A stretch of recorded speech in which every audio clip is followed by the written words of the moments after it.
Holy Macro Show is back today, so a lot to talk about. A lot to keep up on actually in the last couple weeks. Of course, I leave town and everything macro related happens. It's just the life of a trader. It's just how it always goes. You're like, oh, I'm just gonna go take a little break, and bam, everything kind of happens. So, always interesting, always entertaining. Can't wait to talk about it today. So, want to talk about the yen, the dollar, gonna go through yields, oil. There's a lot to go over. So, Kashab, you've been writing about the yen recently, and I'd love to hear what's your thoughts on the yen? Why exactly do you think it's extremely important and timely right now to talk about it? Sure. So the BOJ, Bank of Japan, had the opportunity to raise rates from 25 basis points to 50 basis points. It's such a small rate hike that they should have just gone ahead and done it. And instead, they come out and say, you know what, we're not going to raise rates. One of us thinks we are supposed to raise, but the rest of us disagree. And maybe we will raise rates in Jan. And then they come out and say, yes, inflation is high. We are aware of it, but it is not so high that we have to keep raising rates. And then they come out and say, I'm aware that the governor comes out and says, I'm aware that not raising rates here means I have to raise rates a lot faster in future, and I'm fine with that. So they are just sending all sorts of mixed messages. But what's clear is that they don't even want to risk raising rates by 25 basis points. Like you remember 2015, 2016. So Janet Yellen, who was in charge of the Fed back then, wanted to take the rate hike campaign really slowly. And she did 25 basis points in 2015, 25 basis points in 2016, a year apart. But at least she was hiking rates. And the BOJ doesn't even want to do that. And that just sent the yen falling around 2.5% on that day, and it hasn't recovered. So the last time the yen was at these levels, the Bank of Japan sort of intervened in the currency markets and sent it lower. So they tried two interventions. One was in May, which was like a very half-hearted attempt over 4 5 days, which failed because it was a half-hearted attempt. And then they tried a serious one back in August September, which took the yen lower. And the expectation was they would follow through on their talk and hike rates so that people don't go too much into the carry trade. So we have to talk about the carry trade to understand what's happening with the yen. But what the BOJ did instead is say, you know what, we don't want to risk it. So let's just let the currency rip. And if you pull up the daily chart of the yen, you can see that there's absolutely no resistance all the way to the previous top at 161, 162. And it looks like it's just going to cross that and keep going. So that's the next line of resistance. 200, 240. Is it going to go back to 400, which was the exchange rate sometime in the 1960s? I don't know, but it looks like we are seeing a developed world currency collapse in real time. And this is something we haven't seen in forever. I mean, we have seen the Mexican peso have a crisis, the Argentinian peso have a crisis. The Brazilian real is kind of having a crisis right now, but these economies are kind of they are important for commodities, but they are much smaller compared to Japan. Japan is like the number two, number three economy in the world, and to see Japan collapse like this in real time is just I'm just shaking my head, wondering what is the central bank thinking, because the carry trade. So that's the reason the yen is collapsing. The carry trade is basically people borrowing at 1% in Japan, moving that money to the US and investing it in US markets. Now, US markets give you I mean, if you had the max 7, then you had a great year. But even if you are in bonds, you are in real estate, whatever you were in, you had a much better return than just investing in Japan. So, and you have everyone doing this trade, which means the currency keeps weakening. So the yen keeps weakening because everyone's just borrowing it and then converting it into dollars because no one wants to hold the yen. So what's happening is because so many people are doing the carry trade, there is a tailwind from the carry trade itself and from the fact that Japanese interest rates are super low. Now, in a free market, this would be corrected by either the exchange rate strengthening to take into account the fact that loans have to be repaid, or with the interest rates rising because there's demand for loans in Japan. So, with the Bank of Japan intervening so heavily in the forex market and the and setting rates, these corrective factors have gone. So what's happening is you see a currency, it's like a slow moving train wreck. You know this is the end result, and you know they don't want it to happen, but they simply don't have what it takes to stop it from happening. And I shake my head because I can't understand the why. So, India, the Indian currency hit an all-time low today at 85.7 or something versus the dollar. But when India depreciates the currency, they at least have something which they can call a excuse or a reason. They want to promote exports. So India exports a lot of IT services to the US, and India wants to promote exports. So they want to debase the currency so that they get more hard dollars, and they don't care that savers are hurt by inflation. They don't care that their domestic economy suffers. As long as the guys who are exporting stuff to the US make money, they are happy, which is why they let the currency rip. And it's pretty much the same with any developing country. They all let the currency depreciate in order to promote exports, which at least makes sense in some sense, because the exporters are also Indian, so they are benefiting. They are robbing Peter to pay Paul, but they are robbing Indian Peter to pay Indian Paul. In Japan's case, they are robbing Mr. and Mrs. Watanabe in order to benefit some guy sitting at Goldman Sachs who is putting on the carry trade. They are doing this to benefit some guy running a company called Meta Planet, where all they do is take 1% API loans in Japan and use it to buy Bitcoin. Now, is this really the purpose for which a central bank should exist? To give away I compare it to giving away the family silver to foreigners while your own children starve, which is pretty much, I think, sums up what's happening in Japan. No, I like that because it's one is the question of central banking, and I think that's something that we could dig into a little bit deeper, which is, how did we just decide that we would give all of our money to central planners to just basically plan our lives? And honestly, central banks are, if you look at it historically, it's probably the most damaging thing to the world that's ever happened. You control the money, you control the world. You control the money supply, you can make things move one direction or another. And it doesn't have to be a very nefarious plot. Once again, some people go that route. I kind of do. But and then on the other end, it doesn't have to be nefarious. It's just what it is. It does hurt people. It does hurt economies. And it is something that continues to happen again and again while everybody's looking at everything else happening in the world. Nobody's paying attention to the central banks. So if we look at that and kind of go, okay, so what really happened with Japan? I remember, what was it, 2012, 2013? That was the time where they kind of changed their central bank policies. So what kind of happened with Japan and the demographics? Let's kind of dig into it because I know you know a lot about this subject. So let's kind of dig into Japan right now.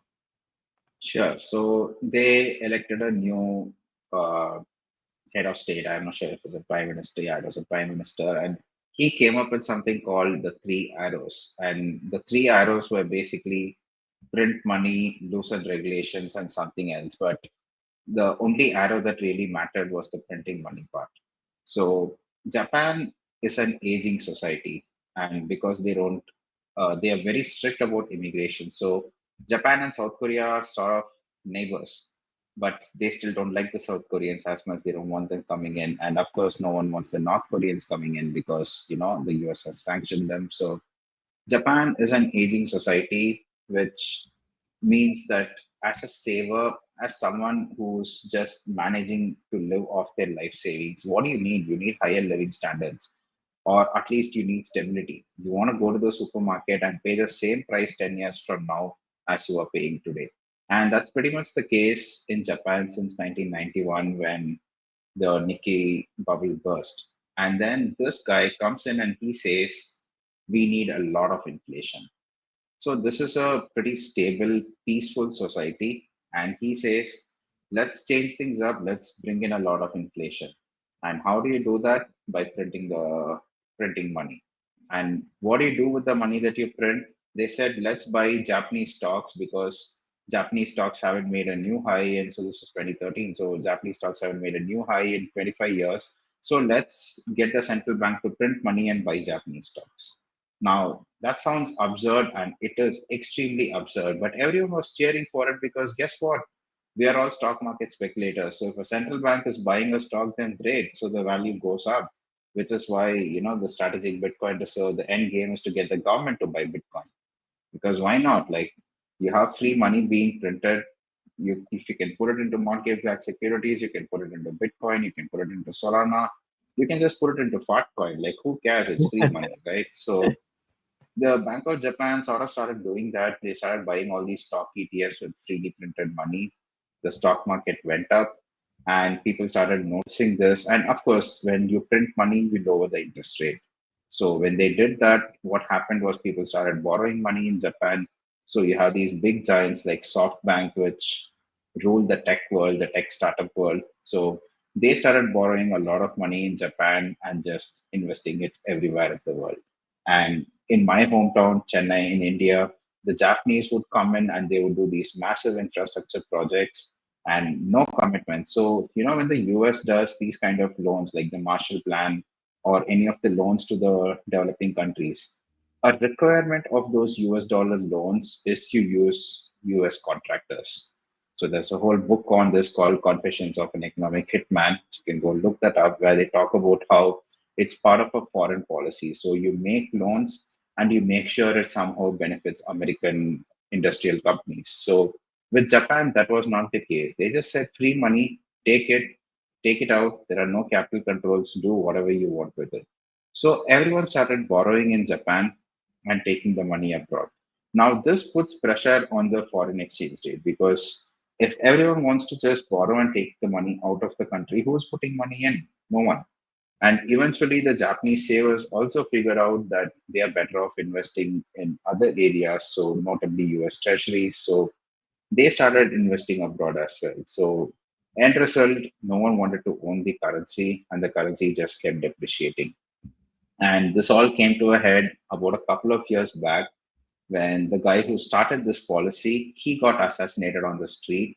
This party got into a major corruption scandal, and after that, the governor of the central bank changed, and the new guy came in and said, I'm going to be the reincarnation of Paul Walker. And fast forward 1.5 years, or it's been, I think, a year, and it turns out he's not Paul Walker after all, but somewhere close to Arthur Burns. Just wants to talk the talk, but when it comes to acting, he doesn't care about inflation, he doesn't care about the savers. So this is a train wreck that has been in the making for a long time. And so now the other part, what's happened is one of the big institutional investors, Northern Chunkin Bank, they are almost bankrupt. So on around 10 trillion yen worth of assets, they have taken around a 2 trillion yen loss, which is like a huge deal of money. So they are almost bankrupt. Now the Bank of Japan can at least go in and save them to restore confidence, but nothing. There's been crickets about all of this from the Bank of Japan. They just keep saying one thing and doing another. So people have investors overall have kind of become disillusioned. So I always thought so since April when I saw this crisis happening, I thought the Bank of Japan would have the good sense to intervene or do something like what Russia did during the 2014 ruble crisis. So 2014, when the oil price fell, it crashed hard in the second half of 2014. And Russia, instead of implementing capital controls, they just hiked the exchange rate. They're like, you want to speculate against a currency, fine, come speculate against a currency, but you have to pay an interest rate of 17% to do so. And that completely killed the carry trade. So no one wanted to short the Russian ruble when they hiked rates that much. Now, 17% sounds kind of extreme, and maybe Japan doesn't have to go that far, but they could have at least managed to kill the carry trade little by hiking rates 25 basis points at a time. And it turns out they don't even want to do that. So now what happens? Anyone who's looking at the central bank actions would think, okay, so it's all just talk. They're not really going to do it. So let's just put on the carry trade in a bigger size. And that's pretty much what's been happening. So if you look at the move after the September bottom, it's kind of been slow and steady. It's kind of been not full blown, let's just destroy the currency. It's been hedge funds, speculators, borrowers, everyone's testing the waters, trying to see if the Bank of Japan will intervene or not. And every time the Bank of Japan doesn't, they get more emboldened. And that's why you have this kind of smooth move lower in the yen or a higher move in the USD yen exchange rate. So I think this is going to continue. This is going to be a source of liquidity for US stocks.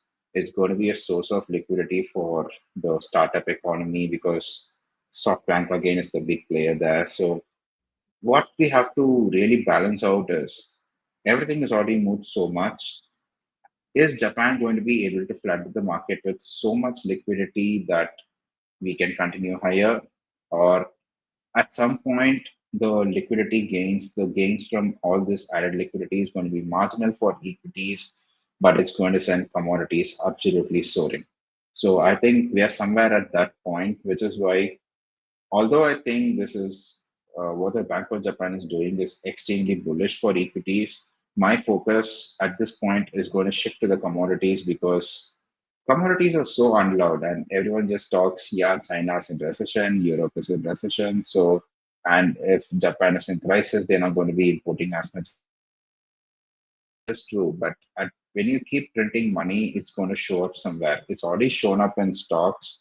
It's shown up in yields. It's not shown up yet in commodities. So I think that's going to be the place to be. So you're the you're the commodity trader. So over to you. Where do you see the value? I know you're buying corn right now. I think it's 100-day high, 150-day high. I think it's been a long, long time coming. So where are you positioned there? Yeah, so let me actually, I have a great chart that kind of shows this. If I can figure out how they changed, of course, the software changed everything literally the second I'm about to do this. So, one second, guys, bear with me. But yes, I have a chart and I have a thought on the commodity space and a couple thoughts actually, because I'm looking at whether I'm looking at the bond yields, whether I'm looking at bonds against commodities, whether I'm looking at oil, like all of these things are kind of saying a very similar story. Um, and of course, right now I'm building that up and then I can't find it. So let's just go here. So CL1. Actually, sorry. That's a contract that actually looks terrible because of COVID, so it's hard to use it. So if we look at CL2, so this is just basically the second month contract for crude oil. So starting here, what do we continue to see over and over again in some of these energy-based commodities? And it's a band squeeze. We see these coils over and over again. If we look at the fundamentals for oil, like everything is set up for a nice little rally. It's not as bullish as I'd like it to be to say, hey, it's time to really buy this thing, but it's as bullish as it's going to get before the move happens. Most of the time, the fundamentals start to look really good while the move's already happening. So you kind of want to look at the fundamentals as, okay, is the rate of change of the fundamentals heading the right direction? So meaning the supply and demand numbers. Are we seeing demand slightly move up? Are we seeing the inflation and the services numbers slightly move up? And the rate of change continues to go the right direction? And the answer to that is yes. So we continue to see that. Then we look at the chart and go, okay, there's a massive coil on oil. This is something that we don't see in oil. Oil doesn't tend to just sit quietly for long periods of time. Oil tends to move in big ways all the time. Whether it's chopping between a range in a big way, whether it's trending in a big way, it's always moving in a big way. Now it's just coiling. And this coil here is probably one of the most significant patterns to macro right now. Meaning, if this moves up, that's going to be a massive move and probably the start of a trend. If it moves down, it's going to be the massive move and it's probably going to be the start of a trend. Now, once again, nobody likes to hear this could go both ways. But if you add into what Kashap is saying, what I'm seeing, if you add all of that in, it's very easy to see that, okay, we are probably going to move higher for oil. So also, there's stocks against oil is another one that I've been paying a lot of attention to, and that's really been an area that I think a lot of people just aren't paying attention to right now because everybody always just looks at it in a vacuum. And so this is a chart I made a while ago. I continue to update it. This is the new updated one. I'm actually going to be writing on this a bit today. But if we look at where the blue line is basically the danger zone. So the danger zone is kind of that point where we see reversals in this cycle. And so if we get to this zone and we start to reverse here, which we actually are, commodities are actually slightly outperforming stocks over the last few weeks, which is interesting. Even today, the market's down, but crude oil is up over 1%. Heating oil is up over, it was over 2% the last I looked. I don't know what it's at right now. But if you continue to look at these things, they're all telling us the same exact story again and again and again. And that story is that commodities are probably going to start moving again. I think so many people have ridden off oil, and like you and I talk about all the time, when you see this oil story and you see so many people going, all right, screw this, I can't do this anymore. I've been trying to buy oil for, let's say, a year. Every trade sucks. And this is all I've heard again and again and again. The oil trade sucks. When I buy energy stocks, I can't make any money. I've lost money every single time I bought energy stocks. These are the conversations I hear again and again and again. And so as I continue to hear those conversations, I just keep looking at this and going, okay, this is either the best time ever to start looking at some of these commodities, and or it's around the best time ever to start looking at these commodities. I don't think there's one way or another to look at it. I'm thinking that either we're bottoming in most of these commodities, or the other answer is that we're going to bottom soon.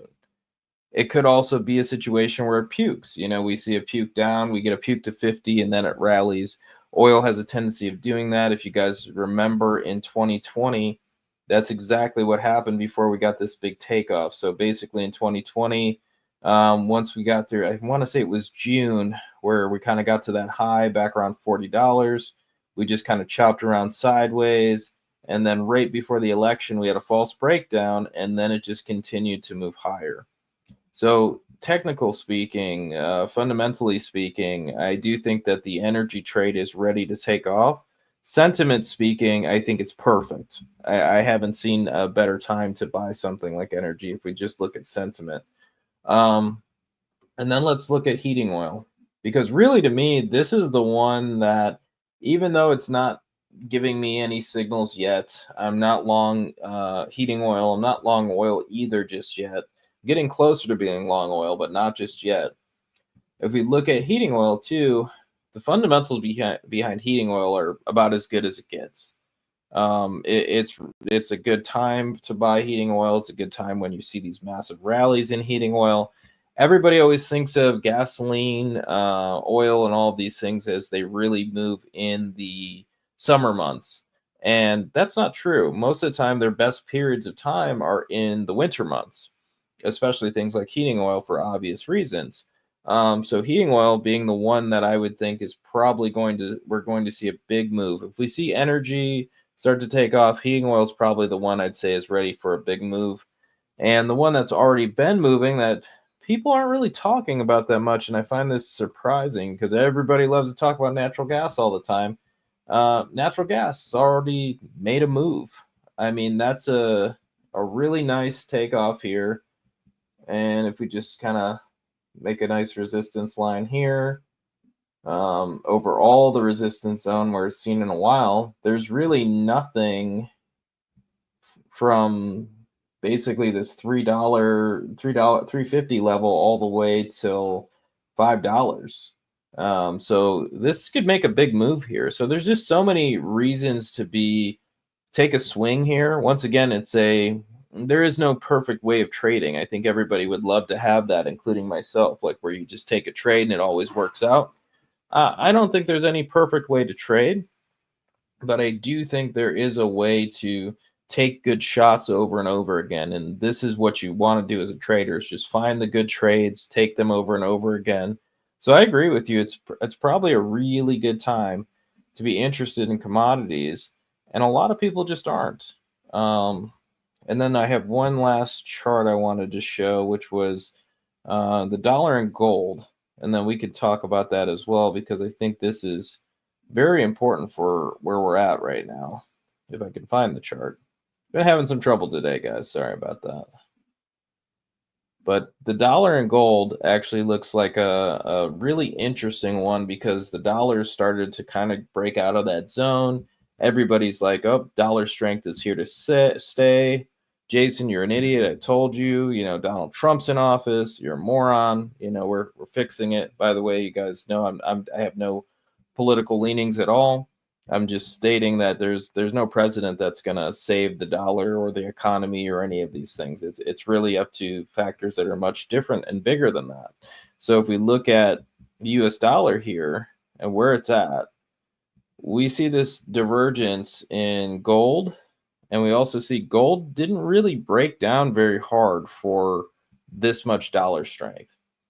So I do think here is probably a good time to be very interested in commodities, whether it's gold, oil, whatever it is. I think it's a very overlooked asset class right now, and I think the more we look at it, the better off we're going to be. Sadly, people just don't look at commodities enough. And also, just looking at this chart, this is a thing I found online. I think it's B of A. I'm not sure. But if you look at it, it's the real economy to the basically tech stocks, and seeing the massive weighting in tech stocks that we're currently seeing, and how many countries are currently long it, and seeing that basically people are just writing off things like industrials, financials, energy, materials, and people just want to be long tech, consumer discretionary, and communications, which are all basically technology. So looking at this ratio, looking at the commodities, I really do think next year is probably a nice year to buy commodities. So, you know, I remember looking at these charts. I don't know what they're called. It's the S&P weighting by sector. So uh, the percentage of the S&P in industrials and tech, whatever, all the other sectors. And I remember looking at the long-term chart. In 2000, it was mostly industrials, and I think Microsoft had a big weighting, but other than that, it was just industrials. Come 2011, I think it was energy. I think ExxonMobil had the highest weighting. And come 2024, it's tech again. So, and 2007, 8, it was the financial services and insurance, which is your banks, Goldman Sachs, all those companies. So, it's interesting to look at how that evolves. So, that period, whenever say financials were leading, everyone was buying the banks because they gave out fat dividends. It was better than a CD ladder, and the banks were absolutely safe, right? Because they were growing businesses, mortgages were booming, everyone was buying houses, credit was good, and that was the economy then. 2011, inflation is too hot, and we have to buy energy, we have to buy gold. So that was the narrative then. And now, what is the narrative? It's AI. It's beneficiary from AI, which is all your tech companies and your Nvidia and your Meta and your Google and whatnot. And it's just how the economy rolls. So at one point, whatever is the strongest, that's on everyone's mind, and whatever is the weakest, no one even cares. And it's going to rotate at some point. I'm not saying 2025 is the year, but it's definitely going to rotate at some point, and no one's prepared for it. Now, the funny thing is that energy has held up pretty much okay, but the mining sector hasn't. So I think there's a lot more value in the mining space. And it's also the case that no one really cares about mining because you've kind of gotten used to this era where everything is digital, everything is abundant, and no one really pays any attention to where the stuff comes from. And that's also because you had a lot of new mines come online in the 2011 to 2015 period, where all the capex investment was done at the highs. The mines came online at the bottom. So you're kind of working off that excess supply. But I think at some point, yeah, that's perfect. I think this sector is really going to start to matter. I think generally when you look at metals and mining, I mean, I don't even think people know this ETF exists most of the time when I have conversations about it. You know, you look at something like this and you go, okay, it's messy, it's been rough, but once again, like the returns that are generated from some of these things that nobody's paying attention to, the volume's very light in. You know, we're talking like that was 300% up from the COVID lows. You know, that was the move that happened. That's a 332% return.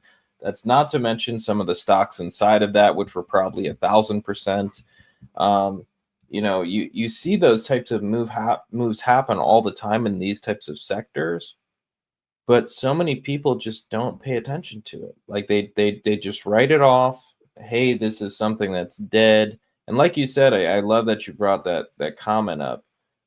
We continue to see that even as far back as you can go. You see that same scenario happen where every 10 years it just rotates. I am not saying that technology will be dead in the United States. You know, a lot of people like to say that. I don't think that's the case. I just think this map here, how we see over 50% of the S&P 500 being in technology, we'll start to see that shift. I think we'll start to see that shift where maybe 40% is in technology. Just the returns from something like that would be absolutely phenomenal. Yeah.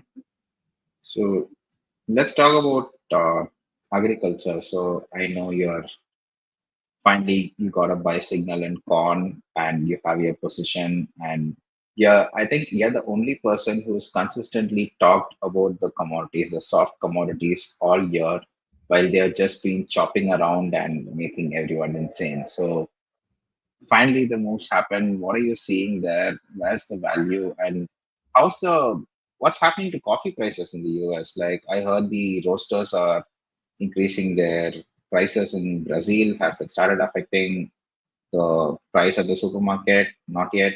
What's the story there? So if we're looking at coffee is going to be kind of a really hard thing to trade. The coffee market basically is. Well, let's bring up a chart. If we bring up a chart here, it'll be easier to see. So, coffee. They have weird ticker symbols over here, so I think it's KT. Yeah. Okay. So here's KT1. If we look at KT, which is coffee, which is KC, it's the same as KC, which is the Arabica roasters. This is one that I think is going to be one of the biggest trends over in the coming years that people just aren't going to pay attention to. You know, we're breaking those old highs from the 2000s, 2011. That was the last really big commodity cycle that we saw. And so if we go here and just kind of draw a line on it, like we're way over that zone. And I think generally buying around this zone, buying pullbacks in this zone, and then letting it trend to the upside is probably going to be your easiest trade. You have so many things going on with Brazil. You have drought situations, you have blight situations. It's not at these extremes that it would then basically take the whole economy and then destroy everything to the point where like we could look for a massive rally in corn, soybeans, coffee, sugar, you know, basically everything across the board. But it is to a point of saying like things like coffee are have a lot more upside. Things like corn, soybeans, they probably have a lot more upside. We're also looking at a lot of the cattle producers starting to buy a lot of soybean meal. So as this cattle producers are starting to buy a lot of soybean meal, they're starting to buy a lot of corn feed. We're starting to see that possibly shift there, and that's part of the idea behind the corn story. So if we're looking at corn, we're looking at a very similar thing. So I had an overlay chart. Sorry, guys. Let me pull that corn thing out there. Haven't really seen extreme commercial buying in corn for a little while, but if we're just looking at corn, we are seeing that it is trending up finally, that it has bottomed. Now, so many people, once again, it's the same thing we were talking about the other week. You have this trend, and you try to buy that dip. I think it hit maybe a 50-day high here, which gives us a half position signal. And then that gets stopped out very quickly. That's the end of that trade, and you don't want to take the next trade. But this looks way more constructive than the last one. So if we're looking at this one here, and we draw just basically a, leave the volume. I'll leave the volume on price there. I'll explain that in a second. But if we just draw, we have this kind of flag pattern, ascending triangle, whatever you want to call it. Everybody has different names for everything at this point. Really, it's an ascending triangle or a flag pattern. Either one works. We're getting to this zone where there's still a lot of volume resistance. But I think if we make it over 461, 462, there's kind of clear skies ahead. And that's why I like this trade so much right now. I think there's clear skies ahead. There's a clear picture of why this should work. There's also the biggest headwind for it is just cattle. If the cattle prices continue to move up, let's see, LE, of course. If the cattle prices continue to move up here, which they did kind of make a nice little breakout signal, same thing, flagging to the side, breaking out to the upside.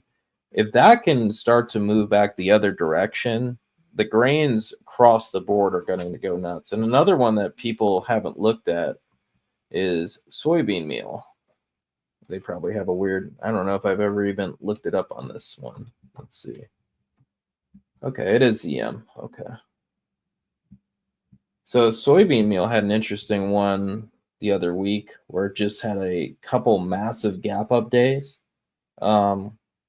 which was pretty interesting. And it's based on a lot of the producers kind of getting in. If we were talking to anybody who owns farms, who owns cattle, we would tell them to continue to buy this because we're going to get into a situation where this is going to get a lot more expensive. What happens when hog prices, when cattle prices, whatever it is, when those continue to move higher, that's a situation that turns into less cattle out there, less cattle, less hogs. And when there's less of these products, then they don't need as much feed. Now, as prices move down, there's going to become more. And once again, they're going to need more feed. So right now is a perfect time to kind of look at it and go, okay, this could start to shift. There's entire futures firms that make a lot of their money just based on the fact that they're trying to short cattle, go long corn or soybean meal, and vice versa during certain times. So I think this is really a great setup for the ags here. We could certainly see some more upside in the ags. I think the Brazil situation is very interesting. It's going to actually push it a little bit higher. But the biggest thing that is, and you know this more than anybody else, which is it all comes down to the dollar. So what do you think about the dollar here? And we'll just end there. Yeah, let's just backtrack a bit before, because I read your research piece for paid subscribers, and you talked about how the first trade that you made when you were a futures trader for a fund was soybean meal. So talk about that. What was that trade? I think that's a very interesting thing that I just blew my mind. Like, wouldn't have even I wouldn't have imagined it. And I didn't start trading futures until you kind of egged me on to start trading them. So yeah, talk about that. Yeah, it's funny because I can remember this very clearly. Is putting on putting just the ticker symbol ZM, like you put on ZM futures and nobody knows what the hell it is. Some people might even know what ZS is, which is soybeans, or ZW, which is wheat. But then there's the byproducts, which are soybean meal, soybean oil. And once again, it's not, as a soybean trader, you should know these things, obviously, but still, most of these desks or most of the funds or most of the fund managers will have no idea what the hell it is. And at Stonehenge at that point, I'm talking about soybean meal. I'm like, I'm buying soybean meal. These are the reasons, blah, blah, blah. And they just looked at me like I was insane. Like it was, what is soybean meal? How do you even trade that? Is that a real trading vehicle? I think was it Zoom is a ticker symbol? Let's see, that's how bad I am at individual Yeah, stocks. Zoom's ZM2. So at first they thought I yeah, was trading Zoom. And they were like, "Oh, I thought you traded the futures space." And I was like, "That is futures." And they're like, "Wait," and then they just all got super confused what the hell it is, if it was a real product, why anybody would even buy it. And it's just when you look at these things, it's very simple to understand soybean meal. It's very simple to understand soybean oil. It's simple to understand the crush of it. See, so many people go, I can't understand commodities, and it's like if you can go through an earnings report and you can dig up all of these different ratios, or if you're a technical analyst, like you should just it's all the same. Then if you're a real technical analyst, all of these things are exactly the same. You're buying breakouts. The only difference is stocks and stock indices are more mean reverting, and commodities are more trending. That's the only difference between them. So understanding that either I'm a technician, I'm just going to buy these things, I don't care what it is, or you're a mixture like me, you understand the fundamentals behind it, you understand the technicals as well, and you buy based on signals. And that's just the way to do it. So to me, I never even care what it is. I'll trade just about anything out there. that's a great story. So we were talking about the dollar, and my view is we are at an extreme similar to the one we saw in October 2022. There's a lot of panic, and in October 2022, there was at least a reason for the panic. Right now, there is no reason for the panic. The yen, of course, it's a special situation. They are letting the currency go, but the yen doesn't have as much weight as the euro. So I don't know why the euro is falling as hard as it is. I think it's just everyone's buying US stocks, everyone's buying the dollar, and everyone thinks Europe is kind of dead because of they shot themselves in the foot with the energy policy. And today there was a news that a Russian ship sank and a Norwegian vessel failed to rescue the workers, which is extremely bizarre. Like it's something to do something in times of war, and it's another thing to break the Maritime Convention. But Europe is just shooting itself in the foot and making itself a worse and worse place to be, worse and worse place to do business. So I get why there are fundamental reasons for the euro to decline, but for the dollar to rage so hard against, it's not just the dollar index, it's the dollar versus every currency pair that you look at. There is absolutely no reason for the dollar to rage so hard against the Canadian dollar, against the Aussie dollar, the Brazilian real. Maybe there are reasons, but for most of these currencies, I just can't find a reason. And I think it's just broad dollar strength is killing everything else. And it will get reversed either by market forces or by the central banks doing something to intervene. But it just feels like we are at the October 2022 kind of situation, and the dollar is not going to go higher from here. In fact, let me just go out and say it. I don't think we get more than 2, 3 points higher in the dollar before it reverses. You're on mute. Thank you. Yeah, no, I agree. I think that so many people are either like it's like they're wed to it politically. Like the dollar has to move up because of their politics, and like the dollar doesn't move based on politics. Yes, it can bump because of things like that. That's the reason why I always say like news situations, like depends on your time frame as a trader. News situations are very short term. They can't really make a trend move. So, for example, if you're looking at, if I'm saying we'll go to cocoa, that's an easy one. So, cocoa.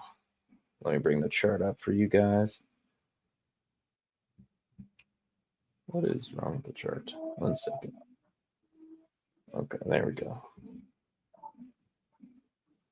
So, if we bring up a chart like cocoa, and you tell me that, this move is all news driven, that's ridiculous. Like it can't be. People were saying that at the beginning, and then it became the supply story that everybody who's an actual trade, who actually traded these things understood and knew. It's always a big fundamental story or a trend that everybody's just getting excited about that really makes these moves happen. So yes, like if you're looking at news or politics or an event, yes, it can bump it for a minute, but it's the thing that's really going to hold it up. It has to be some fundamental thing, something big. And I don't think we have that for the dollar at the moment. I think the dollar right here is probably peaking out. I think there's probably a top in the dollar over the next, I don't know. This could be a top in the dollar for a little while. Once again, I don't know when it will end. Maybe it could go a little bit higher here, but I'd say like past 110, I would be incredibly surprised. Getting up to like 115 again, I'd be floored to see it. So I think right around here, somewhere around, maybe another 4% at most move. I think really logically 2% would be probably as much as it could go from here. And then reversing, moving lower. I think that's what we're going to see in the dollar. I think that also gives way to the story we're talking about for gold. I think that gives way to the story we're talking about for commodities as well.